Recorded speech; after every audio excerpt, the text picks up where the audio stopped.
മൂന്നാമത്തെ പത്തിൽ നമ്മൾ രണ്ട് ദുആകളാണ് പ്രധാനമായും പറയുന്നത്. ഒന്ന് നമ്മൾ അഷ്ഹദു അല്ലാ ഇലാഹ ഇല്ലല്ലാഹ് അസ്തഗ്ഫിറുല്ലാഹ് അസ്അലുകൽ ജന്നത വഅഊദു ബിക മിനൻ നാർ, അത് റമദാൻ ഒന്നു തൊട്ടേ നമ്മൾ പറയുന്നതാണ്. അത് മറന്നു പോവാതെ പറയുക. അതോടൊപ്പം തന്നെ നമ്മൾ സ്വർഗ്ഗത്തെ ചോദിക്കുന്നു, നരകത്തിൽ നിന്ന് മോചനം ചോദിക്കുന്നു. അപ്പൊ എങ്ങനെയാണ് സ്വർഗ്ഗത്തെ ചോദിക്കുന്നത്? അതേത് ദുആയാണ്? اللهم اعتقني من النار وادخلني الجنة يا رب العالمين. اللهم അല്ലാഹുവേ اعتقني من النار, നരകത്തിൽ നിന്നും നീ എന്നെ മോചിപ്പിക്കണേ അല്ലാഹ്. وادخلني الجنة يا رب العالمين, അല്ലാഹുവേ റബ്ബേ ലോകങ്ങളുടെ രക്ഷിതാവേ എന്നെ നീ സ്വർഗ്ഗത്തിലേക്ക് കടത്തണേ അല്ലാഹ്. ഇതാണ് ആ ദുആ.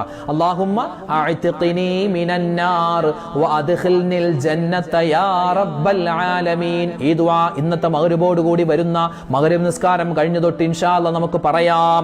ഉമ്മമാര് മറന്നു പോകരുതേ, ഉപ്പമാര് വിട്ടുപോകരുതേ. പ്രത്യേകിച്ച് ഫർദ് നമസ്കാരങ്ങൾക്ക് ശേഷം ഈ ദുആകൾ നമ്മൾ ആവർത്തിച്ച് 3 വട്ടമെങ്കിലും ചുരുങ്ങിയത് പറയണം. പിന്നെ രണ്ടാമത്തെ ദുആ ഏതാണ്? അല്ലാഹുമ്മ ഇന്നക അഫൂൻ തുഹിബ്ബുൽ അഫ്വ ഫഅഫു അന്നീ. എങ്ങനെ? അല്ലാഹുവേ ഇന്നക അഫൂൻ, നീ മാപ്പ് ചെയ്യുന്നവനാണ്. തുഹിബ്ബുൽ അഫ്വ, നീ മാപ്പിനെ ഇഷ്ടപ്പെടുന്നവനാണ്.